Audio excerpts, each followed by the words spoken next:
नमस्कार, आदाब, बहुत बहुत स्वागत आप सभी का। आप देख रहे हैं खास कार्यक्रम नजर और नजरिया। मैं हूं आपके साथ बुशरा खानम फहद। जब इसराइल ने ईरान के ऊपर हमला किया था और तब से लेकर अब तक लगभग एक हफ्ते में तस्वीर कैसे पूरी तरीके से उलट गई है, ये अब दुनिया देख रही है। और अमेरिका और इसराइल को भी हर लम्हा हर मिनट ये रियलाइजेशन हो रहा है। यही वजह है कि डोनाल्ड ट्रंप जो लगातार ये कह रहे थे, कभी वो कह रहे थे कि पूरे ईरान के एयरबेस पर उनका कब्जा हो चुका है, कभी वो कह रहे थे कि हमें पता है आयतुल्लाह खामनाई कहाँ हैं, हम उन्हें अभी नहीं मारना चाहते हैं। और फिर उसके बाद अनकंडीशनल सरेंडर की वो बात कर रहे थे, धमकियां देते हुए दीवानों की तरह वो ट्विटर पर नजर आ रहे थे। अब वही डोनाल्ड ट्रंप कल कह रहे थे, जब उनसे पत्रकारों ने पूछा may be may not be, क्या आप ईरान पर हमला करेंगे या फुल फ्लेजेडली आप ईरान के इसराइल के साथ क्या इस जंग में शामिल होने जा रहे हैं, तब उन्होंने कहा था कि अब उन्होंने कोई सोच विचार नहीं किया है, may be may not be. और अब आप ये देखिए कि ऑफिशियल बयान जो है वो ट्रंप सरकार की तरफ से आया है और ट्रंप का ये कहना है कि वो 2 हफ्ते के अंदर ये डिसाइड करेंगे कि उन्हें इस जंग में शामिल होना है या फिर नहीं होना है। तो देखिए टेबल कैसे टर्न हो गई हैं और कैसे हालात पूरी तरीके से पलट गए हैं। ये वही अमेरिका और इजराइल है जिसको ये लग रहा था कि बातचीत में फंसाया जाए ईरान को अमेरिका के साथ, कि चलिए हम आपस में बातचीत कर रहे हैं और बातचीत करके इस मसले को सुलझाएंगे। और इस सब के बीच अमेरिका और इजराइल की साठगांठ होगी और इजराइल ईरान के ऊपर हमला कर देगा। उनके जो टॉप लीडर्स हैं और साइंटिस्ट और कमांडर्स, उन सबको मार गिराया जाएगा। पूरी व्यवस्था जो है वो चरमरा जाएगी, वहां पर तख्ता पलट हो जाएगा और ईरान को एक तरह से ईरान पर जैसे इराक और दूसरी जगहों पर उन्होंने कब्जा किया था वो कब्जा कर लेंगे। ये पूरी की पूरा एक षड्यंत्र था और हर षड्यंत्र पूरी तरीके से नाकाम साबित हुआ है। और अब आप ये देखिए, बहुत इंटरेस्टिंग खबर और बड़ी खबर मैं आपको ये बताने जा रही हूँ। जिस परमाणु हथियारों को बेस बनाकर के ईरान परमाणु हथियार बना रहा है, इजराइल ने ईरान के ऊपर हमला किया था। अब देखिए वही खबर को पूरे तरीके से AIEA जो है वो ना सिर्फ नकार रहा है बल्कि इस पर पूरा यू टर्न उसने ले लिया है। ईरान में परमाणु हथियार बनाने के कोई सबूत नहीं है, ये कहना है IAEA का। IAEA जो है वो UN की बॉडी है, वॉचडॉग है, जो तमाम न्यूक्लियर प्लांट्स, न्यूक्लियर जो संयंत्र हैं उन सब पर वो नजर रखती है और वो वक्त वक्त पर जाकर इंस्पेक्शन करती है। और अब आप ये देखिए कि वही बॉडी जिसने अपनी रिपोर्ट मई में दी थी और जिसको आधार यूरोपीय देशों, अमेरिका और इजराइल ने बनाया था कि ईरान जो परमाणु जो नियम है उनको कंप्लाई नहीं कर रहा है, उसको आधार बनाकर इजराइल ने ईरान के ऊपर हमला किया था। अब उसी रिपोर्ट को पर यू टर्न पूरा ले लिया है IAEA ने और उसका कहना है कि ईरान में परमाणु हथियार बनाने के कोई सबूत नहीं है। IAEA के प्रमुख हैं राफेल ग्रोसी, उनका ये बयान आया है और उनका ये भी साफ तौर पर कहना है कि परमाणु संयंत्रों पे जो हमले किए गए, जो इजराइल का दावा है, उससे किसी तरह के कोई रेडिएशन रिसाव की कोई भी खबर नहीं है और इसकी उन्होंने पूरी तरीके से उसको अपुष्ट कहा है कि इसकी पुष्टि वो बिल्कुल नहीं करते और ऐसी कोई भी खबर नहीं, यानी कि ऐसा कुछ वहां पर हुआ ही नहीं है। इसके अलावा मैं आपको ये भी बता दूं कि इसी रिपोर्ट को आधार बनाकर इजराइल ने ईरान के ऊपर हमला किया था। और अब आप ये देखिए कि कैसे ये पूरी की पूरी खबर जो है वो एक तरह से झूठी और बेमानी जो है साबित हो रही है। आपको याद शायद इराक की आ रही होगी, जिस इराक को पूरी तरीके से इसी नेतन्याहू के कहने पर अमेरिका ने इराक के ऊपर हमला किया था और ये कहा था कि बड़े पैमाने पर उनके पास वेपन ऑफ मास डिस्ट्रक्शन हैं। और उसके बाद आप ये देखिए कैसे इराक को तबाह बर्बाद कर दिया गया, सद्दाम हुसैन के साथ क्या किया गया और उसके बाद ये कहा गया कि ऐसे कोई हथियार वहां पर थे ही नहीं, कुछ मिले ही नहीं। बिल्कुल उसी तरह की प्लानिंग जो है वो ईरान को लेकर थी, लेकिन इजराइल शायद ये भूल कर बैठा कि 20-25 साल से ईरान अपने आप को तैयार कर रहा है। उसे पता है कि उसके साथ ऐसा होना है, उसे पता था कि उसके ऊपर इस तरह के हमले किए जाएंगे क्योंकि पूरे मिडिल ईस्ट पर जो अपनी हेजमनी स्थापित करना चाहता है इजराइल, उसमें आखिरी रोड़ा ईरान है। और ये मैं बार बार कहती हूँ, जब नेतन्याहू से थ्रेट थ्रेट्स पूछी गई थी कि उनके लिए कौन सबसे बड़ी थ्रेट्स हैं, तो उन्होंने 3 में ईरान का नाम ही लिया था। ईरान, ईरान और ईरान उन्होंने कहा था। और ये देखिए इजराइल और अमेरिका की ये गुंडागर्दी है कि वो डिसाइड करेंगे कि कौन परमाणु हथियार रख सकता है, कौन नहीं रख सकता है, कौन क्या करेगा, कौन क्या नहीं करेगा। ये अमेरिका और इजराइल जो है साथ में मिलकर डिसाइड करेंगे, या मैं कहूं कि अमेरिका डिसाइड करेगा। लेकिन अभी की स्थिति आप ये देखिए कि हर रात हर दिन जिस तरह से आफत बन के ईरान की मिसाइलें इजराइल के ऊपर गिर रही हैं, और उनके रिसर्च सेंटर से लेकर जो उनकी इंटेलिजेंस की जो बिल्डिंग है, माइक्रोसॉफ्ट का जो सेंटर है, ये तमाम तबाह बर्बाद कर दिया गया है। आप तेल अवीव में आप जाकर देखें और दूसरे आप शहरों में जाके देखें तो तबाही की नई इबारत ईरान ने इजराइल में लिख दी है। और इस सब में इजराइल को लेकर सिंपैथी कहीं से भी, आप यूरोप और के जो ममालिक हैं उनमें जो बैठे लोग हैं सत्ता में, या अमेरिका में जो बैठे लोग हैं सत्ता में, उनको अगर आप छोड़ दें तो वहां की जनता भी साथ देती हुई नजर नहीं आ रही है। ये भी अमेरिका को और ट्रंप को बहुत अच्छे से पता है।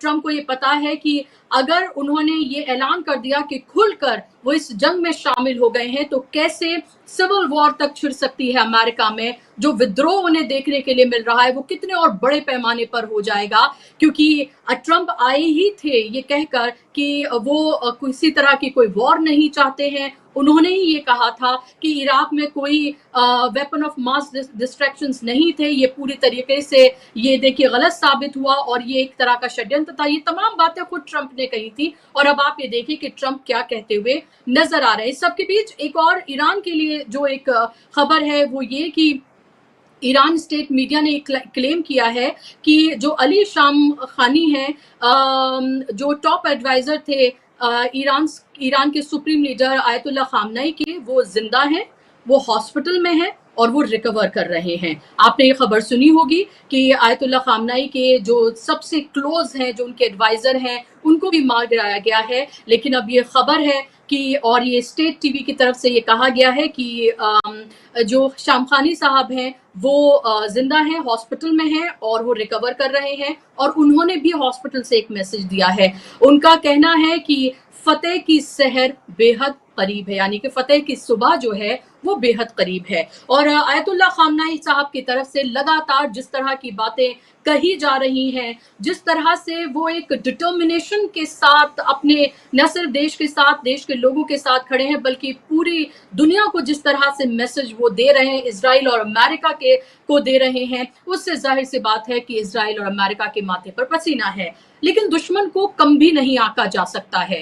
क्या 2 हफ्ते का जो वक्त लिया है अमेरिका ने, क्या उसमें वो कोई प्लानिंग करने जा रहा है? क्या वो पाकिस्तान के एयर बेस का इस्तेमाल करेगा? इस तरह की भी तमाम खबरें हैं। और 2 हफ्ते का वक्त क्यों लिया गया है, 2 ही हफ्ते की बात क्यों की जा रही है? क्या कोई तरह का डाइवर्जन है ये, या अमेरिका इसमें कोई प्लानिंग करना चाहता है, या ईरान को वो इसमें डाइवर्ट करके अपने कोई नए मंसूबे हैं जिन पर वो काम करना चाहता है? क्योंकि आप ये देखें, आपने वॉल स्ट्रीट जर्नल की वो रिपोर्ट देखी होगी कि जो आयरन डोम तो काम बिल्कुल ना के बराबर करता हुआ आ रहा है, तमाम डिफेंस सिस्टम उसके फेल होते हुए नजर आ रहे हैं इजराइल के। और इसके अलावा आप ये देखिए कि जो हथियार भी है उसके पास, या जो उसका डिफेंस सिस्टम है, उसको वो भी एक तरह से अगर हम बात करें तो ये कहा जा रहा है सिर्फ 1 हफ्ते और को लेकर ही, वो 1 हफ्ते तक ही उनके पास ऐसा साजो सामान है जहां वो अपने आप को के डिफेंस जो है वो कर सकते हैं।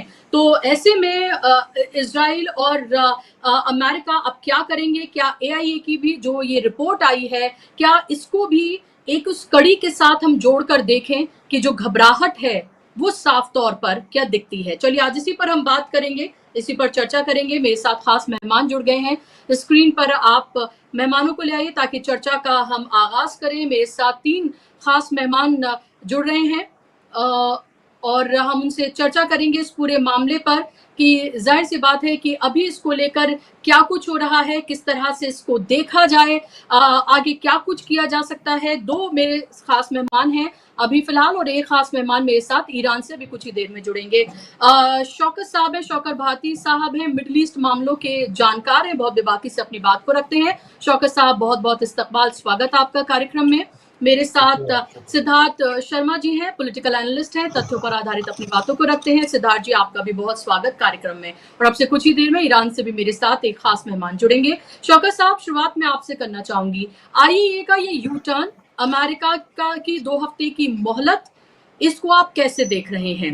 ये मोहलत के पीछे आप साजिश देख रहे हैं या घबराहट देख रहे हैं? और आईएए का ये जो यू टर्न है, इसको भी आप कैसे देखते हैं? देखिए, आईईए ने आज से नहीं, वो लगातार अमेरिका और इजराइल के टूल की हैसियत से अपना काम किया है और इसी तरह की रिपोर्ट्स बराबर वो देते रहे। और ईरान की तरफ से अक्सर ये कहा गया कि भाई जिसको इंस्पेक्शन करना है वो आकर कर ले, लेकिन इन्होंने गलत रिपोर्ट दी।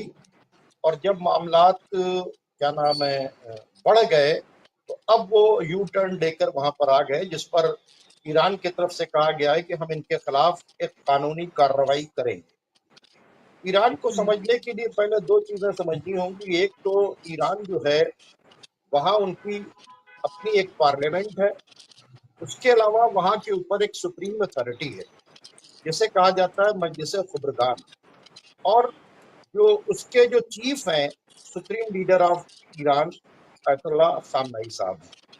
तो वहां ये देखा जाता है कि पार्लियामेंट चले तो, लेकिन वो इस्लामिक उसूलों को वायलेट न करे। और इसी वजह से जब एटम बॉम्ब की बातचीत आई तो उन्होंने कहा भाई एटम बॉम्ब से बहुत ज्यादा नुकसानात होते हैं, और सिर्फ ये नुकसान इंसानों के नहीं होते हैं बल्कि हर मखलूक को नुकसान पहुंचता है, क्लाइमेट को नुकसान पहुंचता है, और इसलिए इसका बनाना ठीक नहीं है।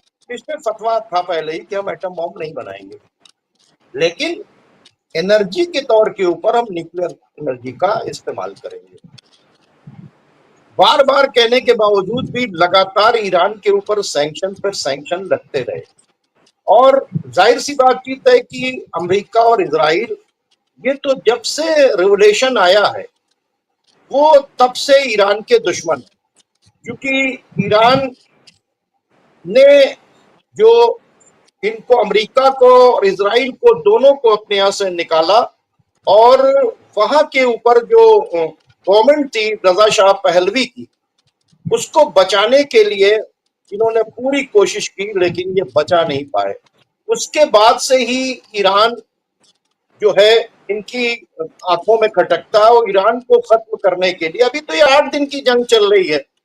ईरान 8 दिन के अंदर इनका ये हशर हुआ है। इन्होंने 8 साल ईरान को खत्म करने की कोशिश की, सद्दाम हुसैन के जरिए। तमाम यूरोप के कंट्रीज थे उस वक्त, तो रशिया भी इनके साथ पे खड़ा था, अरब कंट्रीज थे, बॉर्डर बिल्कुल मिला हुआ था, ईरान इराक का बॉर्डर इराक के अंदर थे। लेकिन उसके बावजूद भी, और ईरान बहुत कमजोर था, नई नई गवर्नमेंट आई थी, आर्मी वहां पे खत्म हो चुकी थी, उस वक्त भी ये ईरान को नहीं हटा सके। उसके बाद इन्होंने सैंक्शंस के जरिए ईरान को पूरी तरीके से तोड़ा, और जितनी भी, चाहे वो यूनाइटेड नेशन हो, चाहे सिक्योरिटी, हर जगह से हर ऑर्गेनाइजेशन को इन्होंने ईरान के खिलाफ इस्तेमाल किया। उसी तरह से इन्होंने इंटरनेशनल एटॉमिक एनर्जी को भी, के लोगों को भी इस्तेमाल किया। तो अब वो यू टर्न ले रहे हैं। तो जब ईरान ने एटम बॉम्ब बनाया नहीं था और ये रिपोर्ट मौजूद थी, और खुद सीआईए ने इस बात को एक्सेप्ट किया था कि भाई 3 साल तक नहीं बना सकता, उसके बावजूद इन्होंने अटैक क्यों किया? और एक तरफ नेगोशिएशन की बात कर रहे, ईरान बाकायदा तौर के ऊपर राइटिंग में लिख कर देने के लिए भी तैयार था कि भाई हम जो है किसी तरह का, इस तरह क्या नाम है, कोई एटम बॉम्ब नहीं बनाएंगे। ईरान ने पूरी कोशिश की और नेगोशिएशन चल रहे थे, बात चल रही थी, उन सब के बावजूद ईरान के ऊपर जो इन्होंने इस कदर क्या किया, इस तरह से जो है बेवजह हमला किया। और इनका जो हमला था वो पूरी तरीके से रजीम चेंज करने की तैयारी थी, लेकिन वो उसमें कामयाब नहीं हो पाए। शौकत साहब, जब बेस ही खत्म हो गया, जिस बेस को बनाकर आपने हमला किया था, वो जब बेस ही खत्म हो गया, तो फिर आगे क्या? क्या आपको लग रहा है ये एक तरह की पटकथा लिखी जा रही है?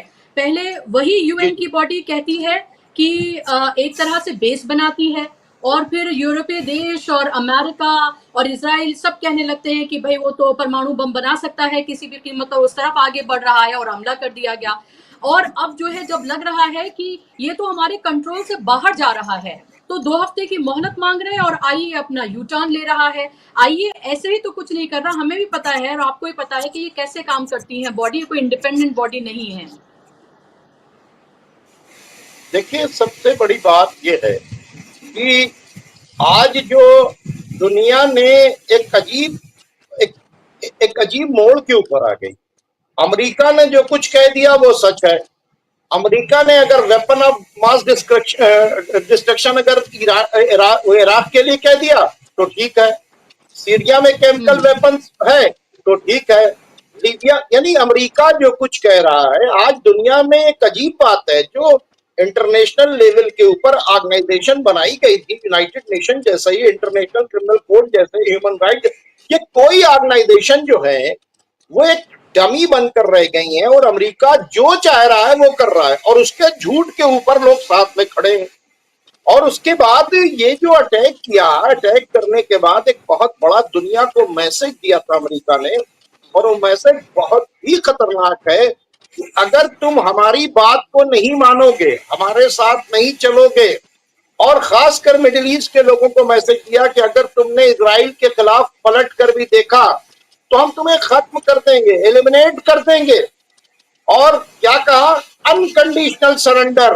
और फिर जब खामनाई साहब ने बयान दिया तो उसके बाद कहा गुड लक, यानी कि अब ऐसी पोजीशन के बाद उनके मतलब आप वहां की लीडरशिप मार दोगे, आप जो चाहोगे करोगे। और फिर एक बारगी क्या बात है, पूरा तेहरान खाली कर दो। 1 करोड़ आदमी खाली करके चला जाए, मतलब उधर गजा खाली कराने की बातचीत कर रहे हो, इधर तेहरान खाली कराने की बातचीत कर रहे हैं। जो आपकी बातचीत नहीं करेगा आप उसे एलिमिनेट कर देंगे। ये दुनिया को एक मैसेज दिया अमेरिका ने कि हमारे बनकर चलो, अगर हमारे बनकर नहीं चलोगे तो हम तुम्हारे साथ ये अंजाम करेंगे। ईरान ने इसको एक्सेप्ट नहीं किया, बल्कि दुनिया की तरफ से एक बहुत बड़ा जवाब दिया कि हम तुमसे आखिरी सांस तक लड़ेंगे, हम तुम्हारी डिक्टेटरशिप को कबूल नहीं करेंगे। ईरान ने इंटरनेशनल लेवल के ऊपर साबित कर दिया कि अमेरिका झूठे एलिगेशन लगाता है। ईरान ने साबित कर दिया यूनाइटेड नेशन के अंदर कि ये दूसरे मुल्कों को बर्बाद करना, जो इसके यजमान नहीं है उनको खत्म करना है। दुनिया को इन्होंने ये बता दिया अगर हमारे साथ रहोगे तो तुम्हें जीने का हक है, और अगर हमारे साथ नहीं रहोगे तो जीने का हक नहीं है।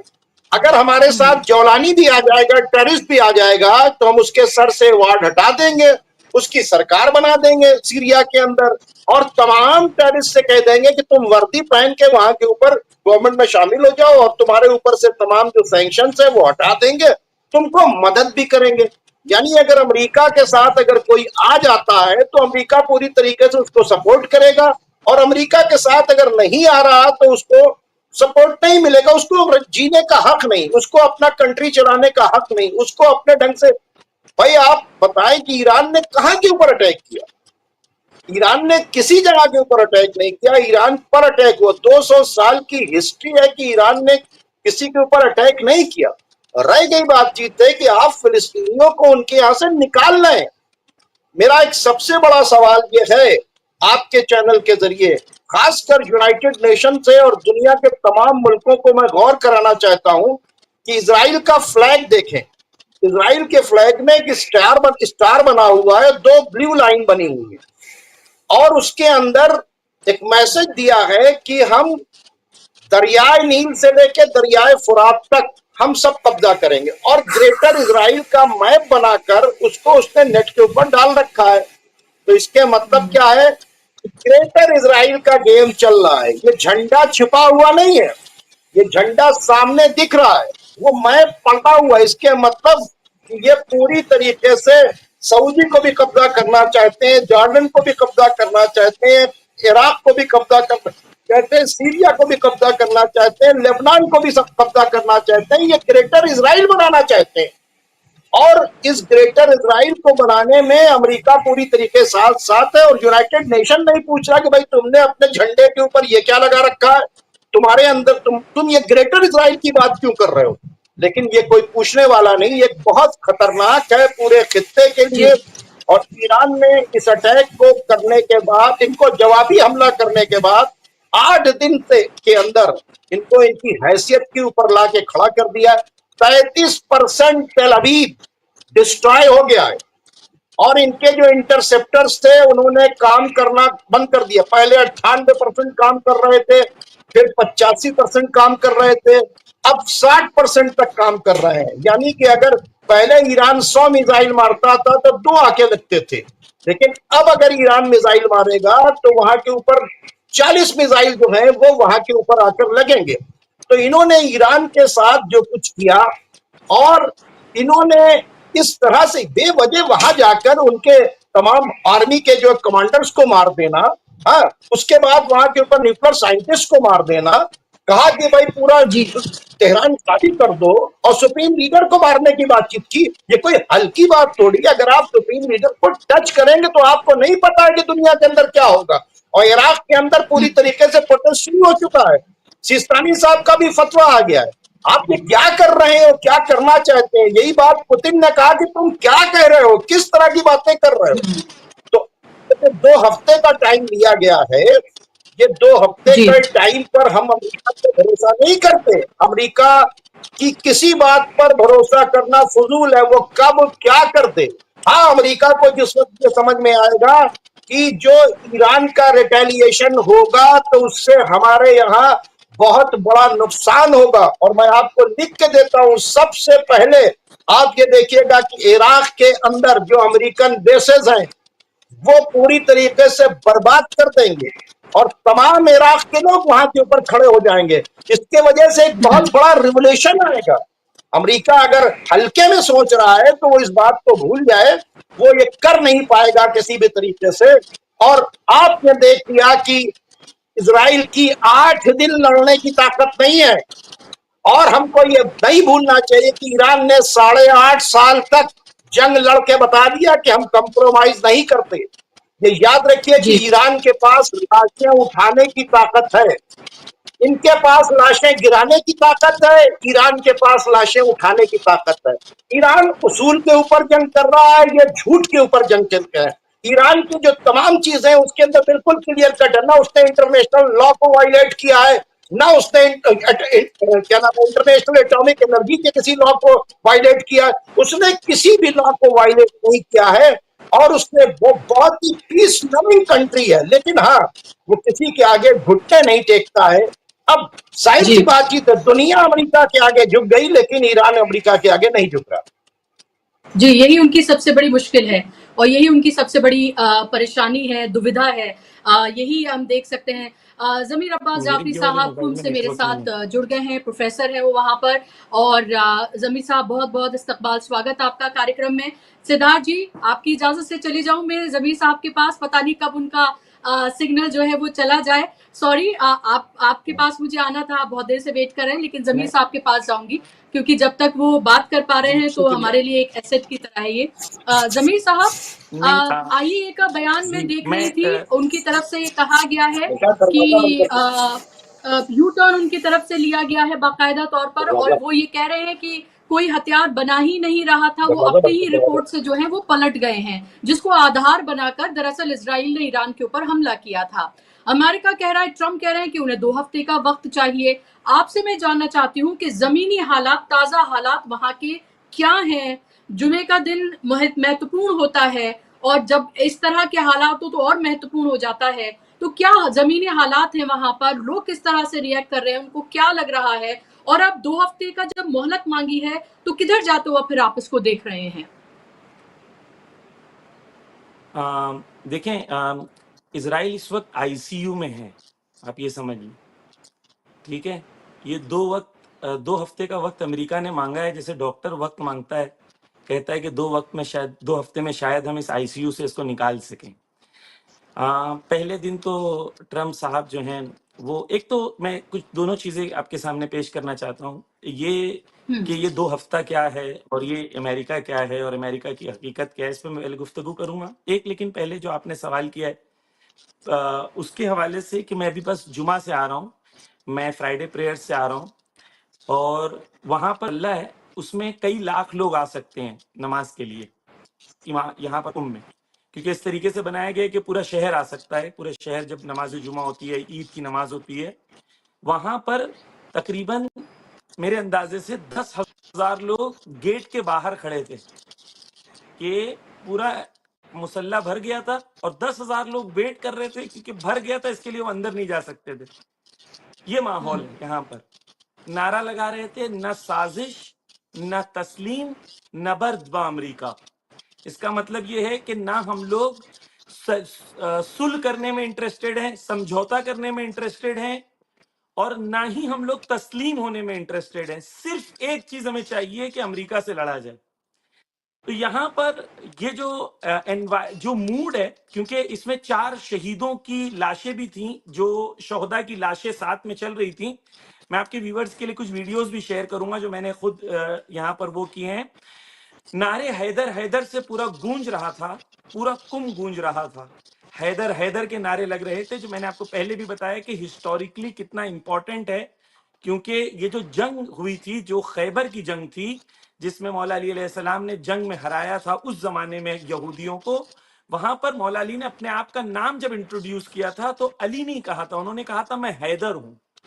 और जब मौला अली जंग पे गए थे तो रसूलुल्लाह ने कहा था, क्योंकि हमारे व्यूअर्स को मैं थोड़ा एक चाह रहा हूं इस्लामिक पर्सपेक्टिव इस जंग का क्या है और ईरानी किस तरीके से सोचते हैं, मैं उसलिए एक्सप्लेन कर रहा हूं। तो होली प्रॉफिट ने ये कहा था, इस वक्त कुल्ले ईमान कुल्ले कुफ्र के मुकाबले में, यानी पूरे ईमान एक साथ हैं और पूरा कुफ्र और जितने जालिमीन है, बातिल ताकतें हैं, वो पूरी एक साथ हैं इस वक्त भी ईरान में। और उस वक्त जिसने पूरे बातिल ताकतों से जीत दिलाई, नाम हैदर था।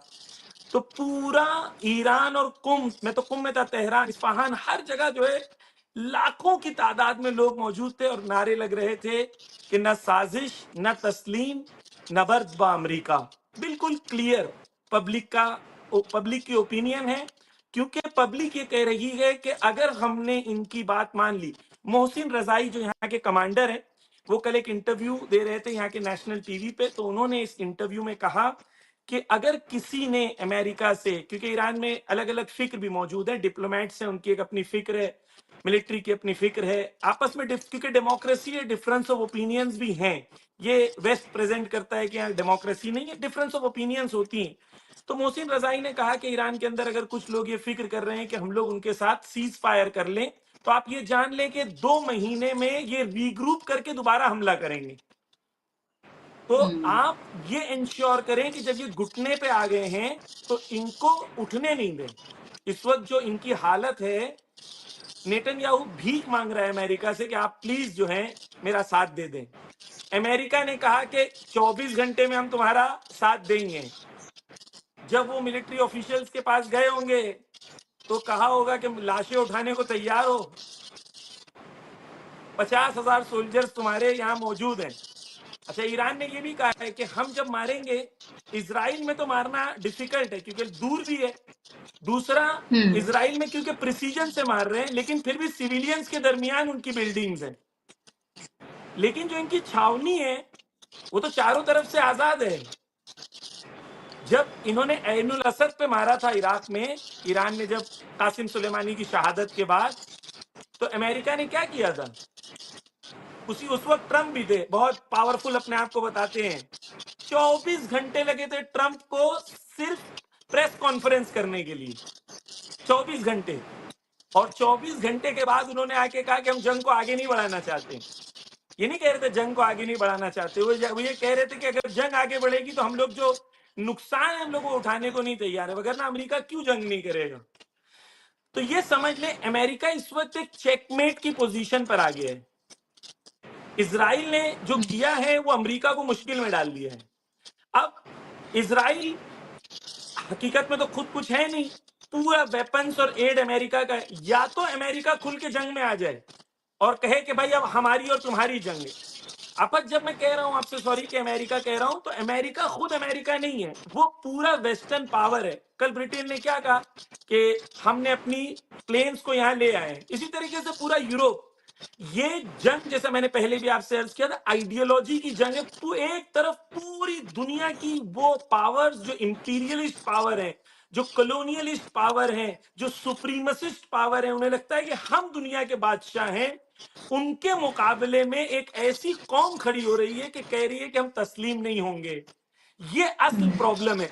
तो या तो ये सारे सामने आ जाएं, और अगर सारे सामने आ जाएं तो ये तो क्लियर हो जाएगा कि ईरान पूरी बातिल ताकतों से अकेला लड़ रहा है, पूरी दुनिया की बातिल ताकत। तो चेहरा हट जाएगा इसराइल का, वो नेतन्याहू है, ये है।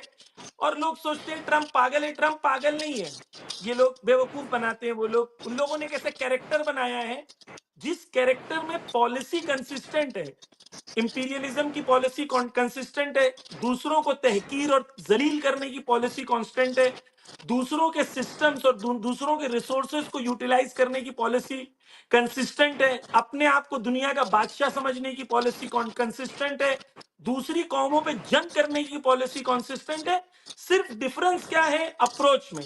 बाराक ओबामा सॉफ्टली बोलते थे और अफगानिस्तान पे बम गिराते थे, ये हार्शली बोलता है और बम गिराता है। दोनों में कोई फर्क नहीं है, अंदर से ये लोग सेम है, सिर्फ चेहरे इनके बदलते रहते हैं। इन रियलिटी ये लोग सारे सेम है। क्या होगा मैं बिल्कुल वाजे बता देता हूँ, ईरान एक जी इंच पीछे नहीं आएगा, एक इंच पीछे नहीं आएगा। जी, कुछ पूछना चाहते हैं आप? जी ओके, जी जी, नहीं मैं आपके पास लौट रही हूँ। ईरान एक इंच पीछे नहीं हटेगा, यही शायद सबसे बड़ी मुश्किल है। उनको ये लग रहा है कि अलग अलग तरीके से मैसेजिंग कराकर ईरान को घुटनों पर ला दिया जाएगा। यही उन्होंने शायद सोचा था कि इतने बड़े पैमाने पर ईरान रिटेलिएट नहीं करेगा, और अब सारी हकीकत जो है वो खुलकर सामने आ रही है। मैं सिद्धार्थ जी जी जी बिल्कुल बिल्कुल। एक पॉइंट मैं ऐड कर दूं सिद्धार्थ साहब, माजरत मैं आपके साथ फिर आऊंगा। देखें, मैं आपको एक हिस्टोरिकल पर्सपेक्टिव इसका पेश कर दूं। 1967 में जो इजराइल ने वॉर शुरू किया था, उसका मोडस ऑपरेंडी एग्जैक्टली सेम था। उसने इजिप्ट पे हमला किया, उनके बड़े बड़े कमांडर्स को मार दिया, उनके एयर स्पेस को तबाह कर दिया, कौम के अंदर मायूसी पैदा कर दी, और कौम 24 घंटे के अंदर तस्लीम हो गई, 48 घंटे के अंदर तस्लीम हो गई। उन लोगों को लगा था ये कॉपी पेस्ट करेंगे तो ईरान में भी चल जाएगा, लेकिन प्रॉब्लम ये था कि फॉर्मूला अच्छा था, लेकिन जो सामने केमिकल था वो अलग था। जो केमिकल सामने था वो ईरान था। वहां इनकलाब था, वहां इमाम हुसैन थे, वहां करबला थी, वहां इज्जत थी, वहां शुजाअत थी, वहां करेज था, वहां जिल्लत को कबूल ना करना था। ये कौम को जैसे तुमने मारा, ये कौम बेदार हो गई।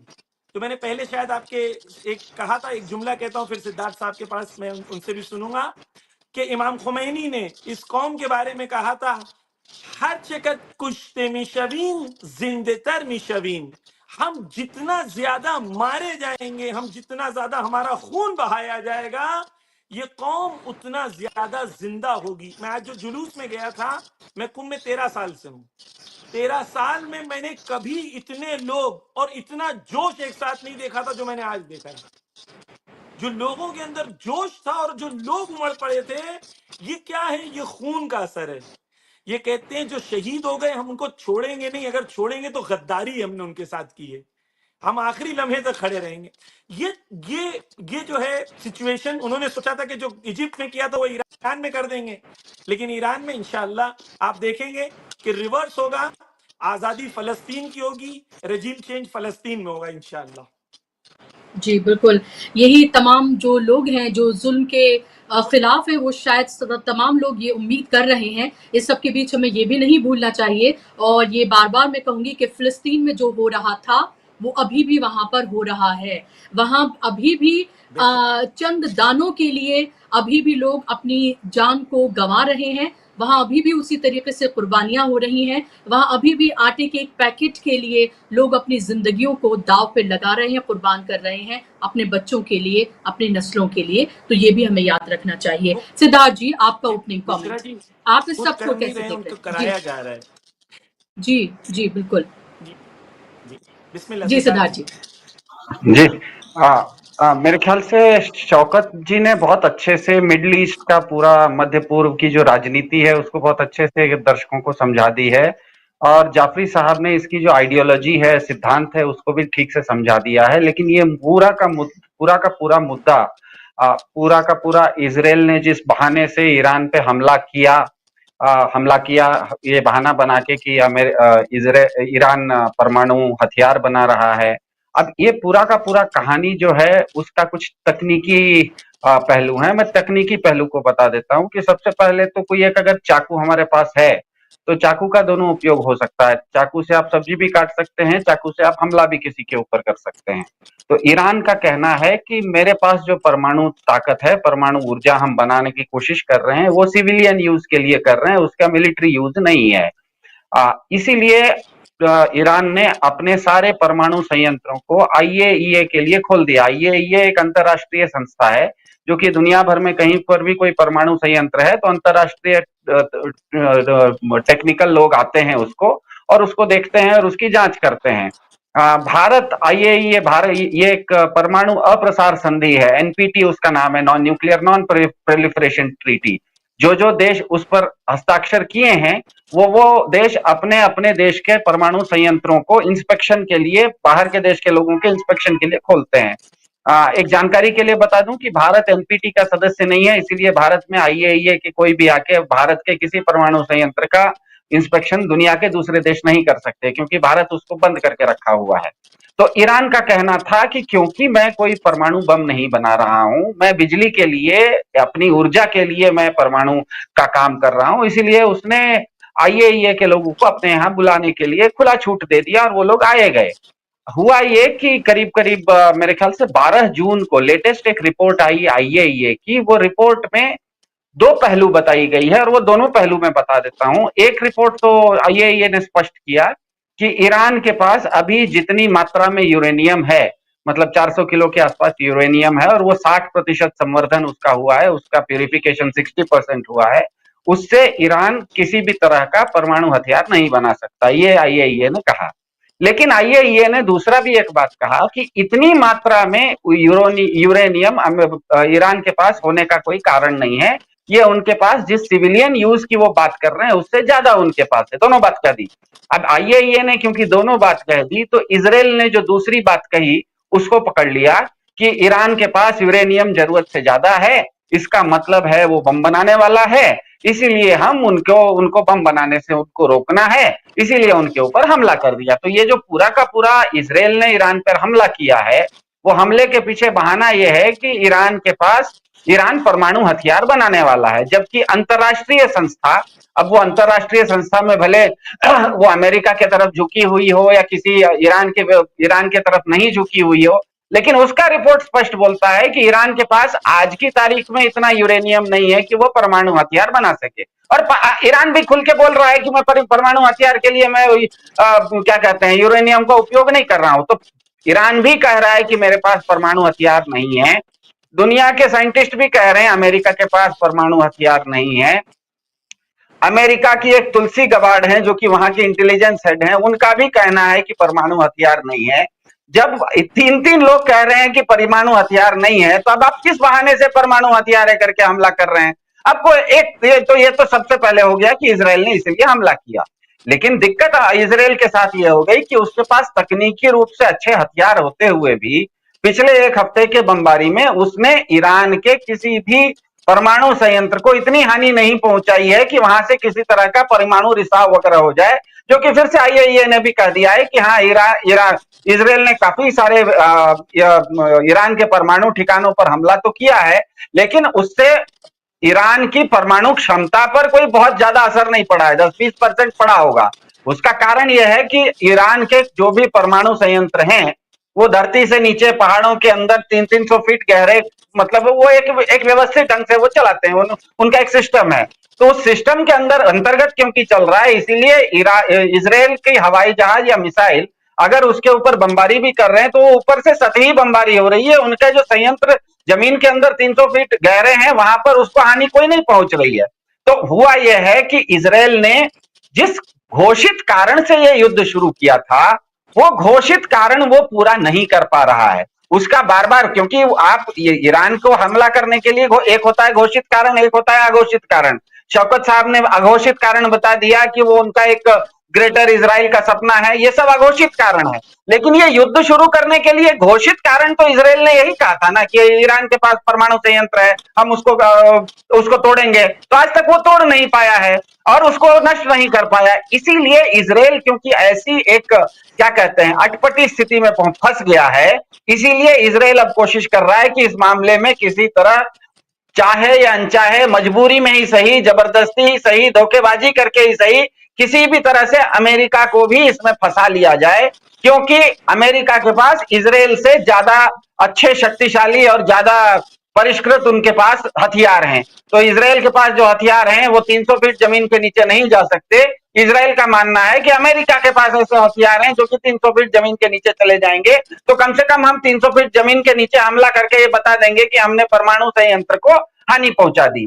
तो मेरे ख्याल से यहाँ पर अपर हैंड यहाँ पर ईरान के पास है, क्योंकि ईरान अभी तक कहीं ये नहीं कह रहा है कि मेरे पास जो परमाणु शक्ति है वो मैं हथियार के लिए इस्तेमाल कर रहा हूं। जो आईएईए नाम की अंतरराष्ट्रीय संस्था है वो भी नहीं कह रही है कि ईरान के पास किसी तरह का बम है। अमेरिका के खुद की इंटेलिजेंस एजेंसी नहीं कह रही है कि उनके पास बम है। तो इजराइल भले अमेरिका के ईरान के ऊपर हमला कर दे, लेकिन बाकी दुनिया के पास इस तरह का कोई बहाना नहीं मिलता है कि वो ईरान के ऊपर किसी तरह का हमला करे। इसीलिए मेरे ख्याल से लेकिन हमें यह भी ध्यान में रखना है कि ट्रंप साहब के ऊपर अमेरिका में एक जूइश लॉबी है जिसका बहुत ज्यादा ताकत है। जूइश लॉबी में करीब 45 लोग लॉ मेकर्स जिसे कहा जाता है। अमेरिका में 2 संस्थाएं हैं, एक सेनेट है, कांग्रेस है, दोनों में मिला के करीब 45 सदस्य हैं जूइश लॉबी से। और ट्रंप साहब की हालत ऐसी है कि अभी जितनी उनके कांग्रेस और सेनेट में स्ट्रेंथ है उसमें से केवल 19 लोग अगर पलटी मार दें तो ट्रंप साहब के खिलाफ एक इंपीचमेंट मोशन भी आ जाता है। इंपीचमेंट मतलब उनकी गद्दी जा सकती है, और 19 लोगों के पलटी मारने से उनके ऊपर इंपीचमेंट आ सकता है। और वैसे लोग 45 जूइश लॉबी के हैं, तो जूइश लॉबी का बहुत ज्यादा दबाव है ट्रंप के ऊपर कि आप किसी तरह से इस युद्ध में आप शामिल हो जाइए और ये ईरान का मसला खत्म कर दीजिए। क्योंकि हमने बार बार बोला है कि परमाणु संयंत्र, तो कम से कम एक आध परमाणु संयंत्र को हम घोषित रूप से नष्ट करके दिखा दें ताकि ये युद्ध हम खत्म कर सकें। ईरान इजराइल को भी एक ऑनरेबल एग्जिट चाहिए इससे, क्योंकि वो नहीं कर पा रहा है। दूसरी तरफ ईरान के पास टेक्नोलॉजी के मामले में हमें पता है कि ईरान को पिछले कई सालों से दुनिया भर के वेस्टर्न कंट्रीज, अमेरिका, सारे लोगों ने अलग अलग तरह के सैंक्शन में रखा है। तो सैंक्शन में रखने के कारण ये हमको मानने का पूरा आधार है कि ईरान के पास हो सकता है टेक्नोलॉजी, क्वालिटी ऑफ वेपन्स, जो कहते हैं हथियारों की गुणवत्ता भले थोड़ी सी कम हो, लेकिन ईरान क्योंकि इतना बड़ा देश है, 9 करोड़ लोग हैं, तो इसका मतलब ईरान के पास क्वांटिटी ऑफ वेपन्स की कमी नहीं है, उनके पास हथियारों की संख्या की कमी नहीं है। जहां तक रिपोर्ट्स आती हैं, एनालिस्ट कहते हैं कि ईरान के पास हो सकता है 3000 से ज्यादा मिसाइलें हों, अभी तक उन्होंने सिर्फ 400-500 का उपयोग किया है। और इजराइल को रोज अपने यहाँ ईरान से गिर रहे मिसाइल को बचाने के लिए एयर डिफेंस में रोज $200 मिलियन खर्चा हो रहा है उनके ऊपर। तो इजराइल क्योंकि छोटा देश है और उनके ऊपर खर्चा ज्यादा आ रहा है, इसीलिए ये टकराव अगर लंबा चलेगा, मैं बार बार कहता हूं कि इजराइल इस युद्ध में पड़ा ये सोच के कि ये एक T20 मैच है, 120 गेंद में इसको 3 घंटे में हम खत्म कर देंगे। इजराइल इसको, लेकिन ईरान इसको एक टेस्ट सीरीज मान रहा है, 5 टेस्ट का सीरीज है, 5 टेस्ट, एक टेस्ट 5-5 दिन तक चलेगा। तो ये जो टेस्ट और वनडे T20 का खेल है, इस बीच में इजराइल को समझ में आ गया कि ये T20 जैसा नहीं जा रहा है, टेस्ट मैच जैसा जा रहा है। इसीलिए मेरे ख्याल से इजराइल इसमें से एक ऑनरेबल एग्जिट चाह रहा है। और जहां तक मेरी समझ है, ईरान के नेताओं ने भी इस तरह का संदेश दे दिया, जैसे कि ईरान से लाइव हैं जाफरी साहब, उन्होंने बोला कि वहां की जनता के अंदर भी मनोबल की कोई कमी नहीं है, लेकिन एक नेतृत्व ये भी जानता है कि जितनी जल्दी हो सके सामान्य, मतलब नॉर्मलसी अगर नहीं आती है, सामान्य परिस्थिति नहीं आती है, किसी भी देश के 9 करोड़ नागरिकों को सुबह से शाम तक मिसाइल ही गिरते रहे उन पर, या मिसाइल के गिरने के डर में रहे, ये अच्छी बात नहीं है मेरे ख्याल से। इसीलिए ईरान के फॉरेन मिनिस्टर, जर्मनी के फॉरेन मिनिस्टर और फ्रांस के फॉरेन मिनिस्टर आज ही शायद जिनेवा में मिलने वाले हैं, क्योंकि हमें पता है कि इस मामले में न तो ईरान के लोग इजराइल से मिलेंगे और न तो ईरान के लोग अमेरिका से मिलेंगे, क्योंकि इन दोनों ने, अमेरिका और इजराइल ने बहुत हार्ड लाइन स्टैंड लिया हुआ है। लेकिन इसके अलावा भी दुनिया में देश हैं, ओमान देश है, सऊदी अरब देश है। जहां तक अभी लेटेस्ट रिपोर्ट थी आर्टिफिशियल इंटेलिजेंस को मैंने पूछा, आज ही शायद ईरान से 2 हवाई जहाज निकले हैं जिसमें कुछ टॉप पॉलिटिशियंस शायद आज ओमान भी गए हैं। तो ओमान का भी इसमें एक बहुत बड़ा रोल है, सऊदी अरब का रोल है, कतर का रोल है, और हमें ये इनका तो रोल है ही, ये पता है। लेकिन सबसे बड़ी बात यह है कि आज ईरान के फॉरेन मिनिस्टर, जर्मनी के फॉरेन मिनिस्टर और फ्रांस के फॉरेन मिनिस्टर जिनीवा में मिलने वाले हैं। मुझे लगता है कि दोनों देशों की जनता को समझ में आ गया है कि ये लंबा मैच चलने वाला है, इसमें कोई T20 जैसा 120 गेंद के अंदर नतीजा नहीं निकलने वाला है। दोनों अपने अपने स्थिति को अपने इतने, जिसे हिंदी फिल्मों में कहते हैं बाइज्जत बरी हो जाना, तो अपनी अपनी इज्जत को रखते हुए क्या इस पूरे मसले को हम ठंडा कर सकते हैं, इस दिशा में शायद दोनों तरफ के नेतृत्व को अब ये रियलाइजेशन या इस तरह का एहसास हो गया है, और इसका कोई ना कोई रास्ता मेरे ख्याल से आने वाले समय में निकल जाएगा, शांतिपूर्ण रास्ता निकलेगा।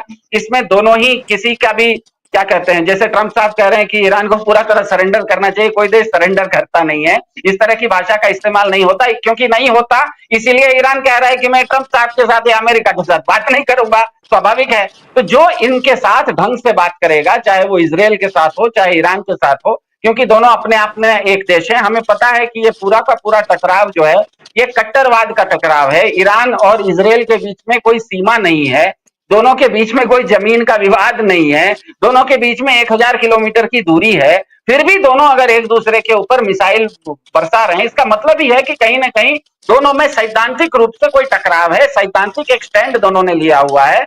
और जब सैद्धांतिक कट्टरवाद का स्टैंड होता है, तो कट्टरवाद का जो नतीजा होता है उसकी कीमत होती है कि जनता का लाइफस्टाइल और जीवन शैली दोनों पर असर पड़ता है। तो मेरे ख्याल से दोनों के, अमेरिका को भी दोनों नहीं चाह रहे हैं, इजराइल को भी नहीं चाह रहे हैं, लेकिन यूरोप के कुछ देशों के साथ मेरे ख्याल से आज या कल में किसी तरह की वार्ता होगी, और धीरे धीरे ये चीज धीरे धीरे थोड़ी सी ठंडे होने की संभावना मुझे ज्यादा दिखती है। Pushpa ji. Okay okay, fair enough, और ये इस पे मैं रिएक्शन दूंगी। शौकत साहब, माजरत के साथ आपके पास मैं लौट रही हूँ अगले सवाल के लिए। बस मैं एक सवाल मैं जमीर साहब से मैं ले लूँ। जमीर साहब, क्या कोई बातचीत का दरवाजा खुल रहा है? क्या कोई जिनेवा में कोई बातचीत होने वाली है? क्या ऐसा होगा?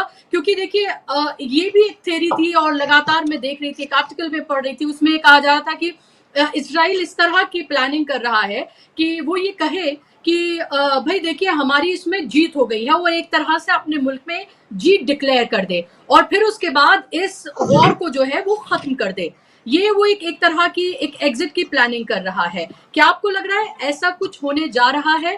किधर ये जा रहा है? ये लोगों को जानने में बहुत है कि कोई तो एंड होगा, और वो एंड कैसे होगा, किस तरह से होगा और कैसे आगे बढ़ेगा? बातचीत भी इसका एक बहुत महत्वपूर्ण हिस्सा है। जी, मैं थोड़ी लाइट मोड में आपको पहले एक बात कह दूं, फिर उसके बाद मैं इसका जवाब दूंगा, ताकि ये बात का जो मुकद्दमा हो जाए। इस्लामिक लॉ में एक चीज है जिसे कहते हैं निकाह फुजूली। इसका मतलब ये है कि कोई लड़की अगर आपके सामने से जा रही है और आपको पसंद आ गई, तो आप अपनी तरफ से निकाह पढ़ दें, खुद की तरफ से आप निकाह पढ़ दें, और बाद में जाके उस लड़की से और उसके वालिद से पूछ लें क्या तुम राजी हो। अगर उसकी लड़की और उसके वालिद राजी हो जाएं तो आपका निकाह वैलिड हो जाएगा। इसको कहते हैं वन साइडेड लव या वन साइडेड अफेयर। ठीक है, ये जो है कि हम ऐलान कर देंगे और हम ये कर देंगे और हम वो कर देंगे, ये सब ख्वाब हैं, शेख चिल्ली के ख्वाब हैं।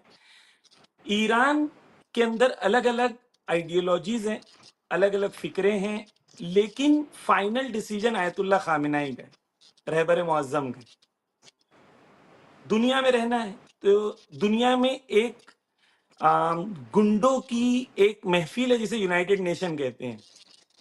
यहाँ गुंडे बैठते हैं और गुंडे बैठ के पूरी दुनिया में अपने माफिया को उनके कानून पास करते हैं, और जो उनका मुखालिफ होता है उसके खिलाफ 114 मुल्क भी अगर वोट कर दें तो भी वो 4 गुंडे बैठ के कहेंगे कि नहीं, हम इन्हें अलाउ नहीं करेंगे। तो एक तरफ पूरी दुनिया की 114 कंट्रीज एक तरफ होती है, लेकिन 3 गुंडे बैठ के फैसला करते हैं, तो इसे यूनाइटेड नेशन कहते हैं।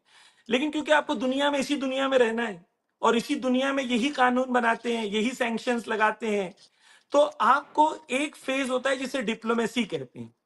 वो डिप्लोमेसी में अराक्ची जो इनके फॉरेन मिनिस्टर हैं, इनके प्रेसिडेंट हैं, इनका काम है स्टेटमेंट्स देना, इनका काम है डिप्लोमेटिक रिलेशंस को मेंटेन करना, लोगों से बात करना, लोगों को कहना, फिर उसके बाद बात करना।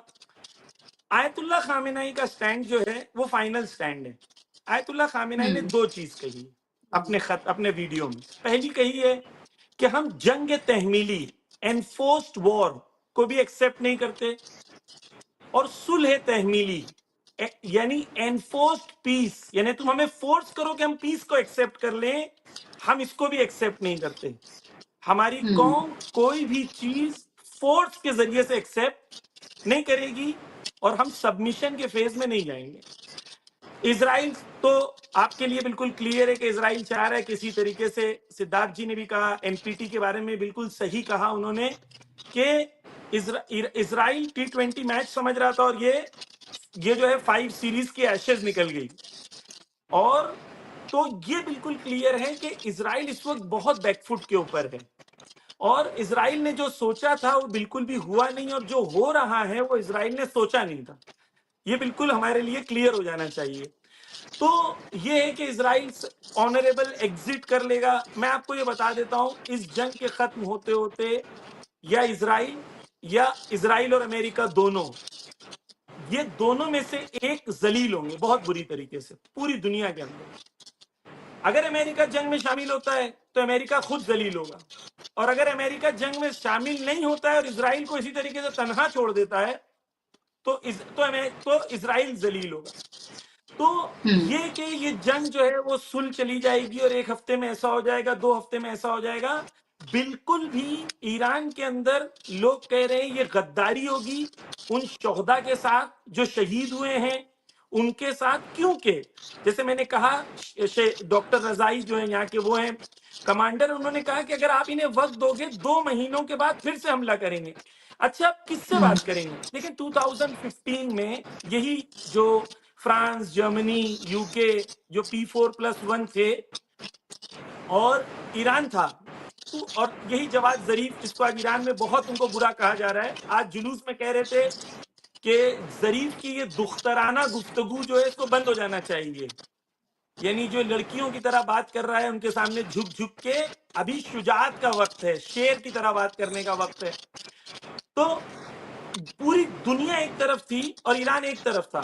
ईरान ने न्यूक्लियर ट्रीटी साइन कर ली थी, जैसा हमारे ऑनरेबल गेस्ट ने कहा। क्या हुआ? ट्रंप ने आके उसे फाड़ दिया। अब आप किससे बात कर रहे हैं? यानी जी। ये वो लोग हैं, ना इनकी बात का भरोसा, ना इनके अमल का भरोसा। ये आप जान लें, अगर हमारे कोई भी व्यूअर ये सोचते हैं कि ईरान पीस कर लेगा, वो पीस नहीं होगी। वो पीस के बाद दोबारा यही चीज शुरू होगी, क्योंकि उनको ये एक बार टेस्ट लग गया है, ब्लड लग गया उनके जबान में कि हम ईरान को मार सकते हैं। जब तक उन्हें इस लेवल पे ना पहुंचाया जाए कि वो पछतावे की मंजिल पर आए, अगली बार सोचे नहीं उनकी नस्लें, तब तक ये जंग नहीं रुकेगी। मैं आपको बिल्कुल खुल के कहता हूं कि ईरान ओके। में मिलिट्री जो है वो डायरेक्ट आयतुल्ला खामेनाई के कंट्रोल में है, और मिलिट्री का और ईरान के एयरफोर्स का और ईरान की नेवी का बिल्कुल क्लियर स्टैंड है कि ये जंग एंड तक जाएगी और इंशाल्लाह फलस्तीन की आजादी तक जाएगी। और जो फलस्तीन के बच्चे इस वक्त खाने के लिए जूझ रहे हैं, इंशाल्लाह वो दिन आएगा कि वो तेल अवीव, जो आज का तेल अवीव है, वहां पूरा का पूरा फलस्तीन एक फलस्तीन होगा, from the river to the sea. इंशाल्लाह पैलेस्टाइन विल बी फ्री, और हम सब अपनी आंखों से ये चीज देखेंगे इंशाल्लाह। ओके। ओके। ऐसी उम्मीद वो तमाम लोग कर रहे हैं जो ये चाहते हैं कि जुल्म जो है वो दुनिया से खत्म हो और पीस जो है वो कायम हो। आपका कमेंट शौकत साहब की, आप इसको कैसे देख रहे हैं? क्या आपको लग रहा है कि आने वाले वक्त में कोई पीस डील साइन हो सकती है? ईरान क्या इस तरफ बढ़ सकता है? क्योंकि लोगों को जानने में ये बहुत उत्सुकता है कि आखिर कोई तो एक ऐसा मौका आएगा कि जब दोनों में से कोई एक या तो विक्ट्री होगी या फिर किसी एक की कोई एक जो है वो इसमें हारेगा। तो आखिर किसकी विक्ट्री होगी, कौन हारेगा, कैसे ये तय होगा, कैसे जाएंगे? क्योंकि अब से लेकर पहले तक भी आप तमाम अपनी जंगें देखे हैं, चाहे अमेरिका की तरफ से जो भी जहां कहीं भी की गई, वहां कोई डिक्लेयर कोई जीत नहीं हुई है। अब हम उस मुहाने में नहीं, और हमें अभी देखना चाहिए रशिया और यूक्रेन को हम देख लें तो वहां पर भी आप ये देख रहे हैं, वो भी वहां पर भी कोई ऐसा तो है नहीं ये जीत गया और वो हार गया, चल ही रहा है। तो आखिर कब तक चलेगा, क्या होगा आगे, ये जानने में लोगों को बहुत इंटरेस्ट है। संक्षेप में अगर आप बता सके।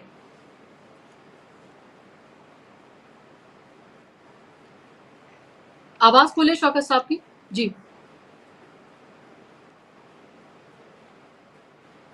शौकत साहब अनम्यूट कर लीजिए। शौकत साहब की आवाज खोलें। जी मेरे तरफ से नहीं, आपकी तरफ आई आवाज? जी जी आवाज जी आई? जी अब आ रही है। जी जी जी जी जी देखिए, खैबर फतेह होगा, यूं समझ लीजिए, और बगैर खैबर को फतेह किए हुए ये जंग रुकेगी नहीं। नंबर एक बात, क्योंकि वो 4 लफ्ज दिए गए ना, खैबर, हैदर, जुल्फिकार, ठीक है। तो ये जो 4 लफ्ज दिए गए हैं, इसको हल्के में कोई ना ले, बहुत ही मतलब बहुत सोच समझ के। ये वो लोग नहीं जो जबानी जमा खर्च हैं, बहुत बहुत ही रिस्पॉन्सिबल लोगों ने इस वर्ड को दिया है। दूसरी बातचीत है कि आप जालिम के खिलाफ लड़ रहे हैं, आपको कॉन्फिडेंस है कि हम जुल्म नहीं कर रहे हैं, बल्कि जुल्म को खत्म करने के लिए जंग कर रहे हैं। और जो इस जमीन के ऊपर जुल्म हुआ है फिलिस्तीन में, और जो हो रहा है आज भी, जिस तरह से मारा गया है, लोगों को जिंदा जलाया गया है, तो ऐसे ही जालिम ताकतों को सजा देना बहुत जरूरी है। और ये जो सारी बातें चल रही हैं, इजराइल को बचाने के लिए चल रही हैं। मैं आपको बता दूं, आज जो है नेवातम बेस के ऊपर जो बड़े अटैक्स हुए हैं, उसके वजह से इनको अपने तमाम जहाज ले जाकर साइप्रस में रखने पड़ेंगे। और अभी जो जंग चल रही है उसके अंदर ये हो रहा है कि 60% तक इनका डिफेंस सिस्टम फेल हो गया है। पहले 100 मारते थे, 2 गिरते थे, अब 40। अब अगर मान लीजिए 500 मारे तो एट ए टाइम यहाँ के ऊपर 200 मिसाइल्स गिरेंगे, और जिस वक्त 200 मिसाइल्स गिरेंगे तो हाल क्या होगा इनका। तो अब सवाल ये पैदा होता है कि ईरान के यहाँ ने फिलिस्तीन की आजादी का भी उनका एक स्लोगन है, और फिलिस्तीन पे कब्जा है इनका। यूनाइटेड नेशन ने भी जो लाइन ड्रॉ की थी, उससे भी ये बहुत आगे आ चुके हैं। ये गजा खाली कराना चाहते हैं। इन्होंने तो कहा था कि ये किचन है ईरान, जहां से सर्विस हो रही है हमास को भी, हिजबुल्लाह को भी, हौती को भी, इस किचन को ही हम बंद करेंगे। तो जाहिर सी बातचीत है, किचन जो सर्विस दे रहा है वो मजलूमों की हिमायत में सर्विस दे रहा है। फिलिस्तीनी किसी दूसरे के मुल्क पर कब्जा करने के लिए नहीं गए, फिलिस्तीनियों के मुल्क के ऊपर कब्जा किया जा रहा है, फिलिस्तीनियों को खाली कराया जा रहा है, फिलिस्तीनियों को वहां से निकाला जा रहा है, और फिर आगे फर्दर ग्रेटर इजराइल बनाने का गेम है कि दूसरे के मुल्कों के ऊपर आगे कब्जा करना है। उसका आप देखिए, उसका बयाना मिल चुका है। सीरिया के अंदर इजराइल का कब्जा हो चुका है। ये जो जौलानी बैठा है, ये इनका ही पपेट है, इन्हीं के लोग हैं। दुनिया के अंदर जितना भी टेररिज्म है वो इन्हीं का है। और आप जितनी भी टेररिस्ट फोर्सेस को उठा के देख लिए, अलकायदा को देख लिए, दाइश को देख लिए, तालिबान, जितको देख लिए, इन सब ने, ये सब के सब ईरान के दुश्मन रहे। इन्होंने फिलिस्तीनियों को कोई सपोर्ट नहीं किया। ये सब के सब अमेरिका, इजराइल और उनके जो प्रो अरब कंट्रीज हैं, उनके पपेट्स हैं। और दुनिया का सबसे बड़ा गद्दार जो है वो रजब तैयब एर्दोगान है, जिसे मैं कहता हूं। तो अब ऐसी सिचुएशन के अंदर ईरान को वहां से हटाया गया है, सीरिया से, मजाक नहीं है। बशर असद को भगाया गया है वहां से। इतनी जल्दी ये सारी चीजें नहीं ठीक होंगी। और इन्होंने जो कैंसर पैदा कर दिया है सीरिया की शक्ल के अंदर, दुनिया भर के टेररिस्ट को बुलाकर इकट्ठा किया है, ये कैंसर बहुत बड़ा है। एक तरफ इजराइल ही कैंसर नहीं है, ये जौलानी भी बहुत बड़ा कैंसर है जिसको यहाँ के ऊपर बनाया गया है। और ये फ्यूचर में जौलानी ईरान के लिए भी बहुत बड़ा खतरा है, इराक के लिए भी बहुत बड़ा खतरा है। तो इसलिए ईरान जंग को अभी रोकेगा नहीं। और क्यों रोके ईरान, किस वास्ते रोके? अच्छा, कौन गारंटी लेगा? कौन गारंटी लेगा? इजराइल, जब आप देखें कि जितने भी सीज फायर के मुआहदे हुए फिलिस्तीन के साथ, उसको वायलेट किया कि नहीं? लेबनान के अंदर 4000 बार उन्होंने सीज फायर का वायलेशन किया है। गजा के अंदर अच्छा खासा फर्स्ट फेज कंप्लीट हो गया था, सेकंड फेज के बाद उसने, तो कौन इनकी गारंटी लेगा? कौन गारंटर है? किसकी हैसियत है कि जो गारंटी लेगा? कौन गारंटी देगा? अमेरिका की गारंटी कोई मानेगा नहीं।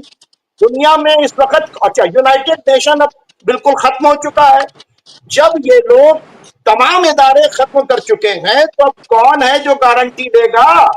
और दूसरी बात, वहां पर सुप्रीम लीडर का फैसला फाइनल फैसला है। उन्होंने कहा जंग हमने छेड़ी नहीं है, हम इन्हें पनिश करेंगे।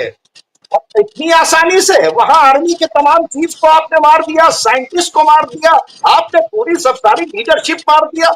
आप ऐसे इतने आसानी से कि आप सबको मार देंगे फिर आपको कंप्रोमाइज नहीं, यानी आपके कंडीशंस के ऊपर जी ये कंप्रोमाइज नहीं होगा। अब और फैसला मैं कोई जंग होगी जी और उनका ये शौकत कहना है साहब, कि मैं इजराइल ये ने दिखा रही थी ये से तस्वीरें। एडिकेट करेंगे। जी जी शौकत साहब, ये तस्वीरें दिखा रही थी, हमारे दर्शक जो हैं वो ये तस्वीरें देख सकते हैं, जिन्हें ये जानने में दिलचस्पी होगी कि आखिर ईरान के हालात कैसे हैं, वहां लोग क्या कर रहे हैं। तो ये आप एक्सक्लूसिव तस्वीरें देख रहे हैं, जमीर साहब ने ये तस्वीरें भेजी हैं, वो जब जुमे की नमाज के लिए वो गए थे। मैं तस्वीरें देख रहा हूं। आज जुमे के बाद पूरे ईरान के अंदर यही बात कही जा रही है कि हमें बदला चाहिए, हमें बदला चाहिए, हमारे ऊपर बेवजह हमला हुआ है, हमारे टॉप कमांडर्स मारे गए, हमारे एक से एक कीमती लोग मारे गए, हमें बदला चाहिए, बदला चाहिए। ये बता रहे थे ना कि वहां की पब्लिक खिलाफ है, ये दुनिया देख ले कि वहां की पब्लिक कहां के ऊपर खड़ी हुई है। हाँ, अमेरिका में जाके देखो कि तुम्हारे खिलाफ प्रोटेस्ट हो रहा है, यूरोप में जाके देखो तुम्हारे खिलाफ प्रोटेस्ट हो रहा है। इजराइल के अंदर जो प्रोटेस्ट हो रहा है उसमें लिखा है, उस प्रोटेस्ट के अंदर इजराइलीज ने सॉरी ईरान प्लीज स्टॉप। इसके मतलब ये ये जो आप प्रोटेस्ट देख रहे हैं ये बता रहे हैं कि पब्लिक कहां खड़ी है, और जुमा की नमाज का पढ़ाना और लोगों का पब्लिक का निकलना वो बता रहा है कि पूरी ईरान की पब्लिक खड़ी हुई है। और अभी ईरान के बीच में कौन नेगोशिएट कराएगा? क्या अमेरिका कराएगा? अमेरिका किसी लायक बचा है? अमेरिका तो खुद एक पार्टी है, कौन इसका नेगोशिएशन कराएगा? यूनाइटेड नेशन जो है वो भी बिल्कुल बेकार हो चुका है, तो कौन नेगोशिएशन कराएगा? अब इसका हल निकलेगा, इजराइल एक कैंसर है, ईरान उसको एरिडिकेट करेगा। बहुत बड़ी बात बोल रहे हैं कि आप वो कैंसर है उसको रेडिकेट करेगा और तभी इस मसले का हल होगा। अब ये तमाम चीजें किधर जाती हुई नजर आ रही हैं, ये बहुत महत्वपूर्ण हो जाता है। सिद्धार्थ जी को लेकर आइए जरा स्क्रीन पर। सिद्धार्थ जी से आखिरी कमेंट में ले लूं क्योंकि वक्त की कमी है, वक्त ऑलरेडी ऊपर हो चुका है। सिद्धार्थ जी, आपका लास्ट कमेंट कि जी जमीर साहब जी ऐड करना चाह रहे हैं। जी बिल्कुल बिल्कुल बिल्कुल 10 सेकंड में शायद लूंगा। हाँ, मैं कह रहा था कि आज जो नमाज जुमा हुई है उसके अंदर जितने इमाम जुमा थे सारों ने मिलिट्री ड्रेस पहन के नमाज पढ़ाई है और सारों ने मिलिट्री ड्रेस पहन के खुतबा दिया है।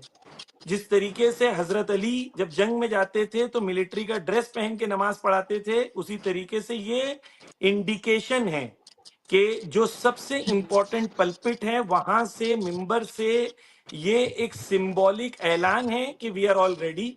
और एक और जो खबर थी वो शादमान जो जिनके बारे में कहा था कि वो उनको शहीद कर दिया गया मिलिट्री कमांडर, उनका भी वीडियो आया है, फोटो आया है कि वो कह रहे हैं मैं जिंदा हूं लेकिन मैं हर कुर्बानी इस देश के लिए, मुल्क के लिए देने के लिए तैयार हूं। माजरत, आप कंटिन्यू करिए। जी बिल्कुल, वो मैंने खबर शुरू में बता दी थी कि वो जिंदा हैं और उनकी तरफ से मैसेज भी आया है। सिद्धार्थ जी 30 सेकंड आपके लिए, वाइंड अप करूंगी फिर। देखिए, दोनों सभ्यताएं क्योंकि कट्टर हैं, सैद्धांतिक हैं, इसीलिए ये आइडियोलॉजिकल टेस्ट सीरीज तो चलती रहेगी। पर जहां तक ये वर्तमान मैच है तो इस मैच में मेरे ख्याल से न तो कोई जीतेगा और न तो कोई हारेगा, बीच में बारिश आ जाएगी और ये मैच वॉश आउट हो जाएगा। तो उसमें क्या होगा, किसी के जीतने हारने की जरूरत नहीं पड़ेगी। क्योंकि जो भी हो, इस पूरे मसले में हमें पता है कि ईरान ने अभी तक इजराइल के अलावा कहीं और मिसाइल नहीं गिराया है। मतलब ईरान ने कहीं पर एस्केलेट इस चीज को ईरान ने नहीं किया। ये दुनिया देख रही है। ईरान सिर्फ डिफेंसिव पोजीशन लिए हुए है और जो उनके ऊपर हमला हो रहा है बस उसका जवाब दे रहा है। तो ईरान क्योंकि एस्केलेट नहीं कर रहा है, दूसरी तरफ इजराइल इसको एस्केलेट कर रहा है क्योंकि जिनीवा कन्वेंशन के आर्टिकल 56 के अनुसार कोई भी दूसरे देश के परमाणु संयंत्र के ऊपर हमला नहीं किया जा सकता। ये जिनीवा कन्वेंशन के आर्टिकल 56 का उल्लंघन है और ये इजराइल खुल के इस चीज का उल्लंघन कर रहा है। वो कह रहा है कि हम ईरान के न्यूक्लियर प्लांट्स को नष्ट कर रहे हैं या नष्ट करने की कोशिश कर रहे हैं। तो इसीलिए मेरे ख्याल से ये स्थिति ऐसी आने वाली है दुनिया में, क्योंकि ये देखिए, इस दिक्कत ये होने वाली है कि ये विषय अगर आगे बढ़ा तो आइडियोलॉजिकल, अगर विषय कभी भी आइडियोलॉजिकल हो जाता है तो सैमुअल हंटिंगटन ने एक जगह पे लिखा हुआ है क्लैश ऑफ सिविलाइजेशंस, मतलब सभ्यताओं का टकराव। तो दो सभ्यताओं का टकराव हो गया, वो तो कई पीढ़ियों तक चलेगा। तो मेरे ख्याल से इसको वहां तक जाने से पहले ही इस पे इस पे एक ढक्कन लगेगा और किसी की मतलब मेरा फिर कहना है ये बाइज्जत रूप से ये चीज खत्म होने वाली है। मैच दोनों खेल रहे होंगे, अचानक बारिश आएगी और शांति स्थापित फिलहाल के लिए हो जाएगी, लेकिन ये आइडियोलॉजिकल टेस्ट मैच खत्म नहीं होने वाला, क्योंकि ये टेस्ट मैच नहीं है, टेस्ट सीरीज है, चलेगा लंबा तक। लेकिन ये वाला वर्तमान संकट खत्म हो जाएगा, ऐसा मुझे लगता है।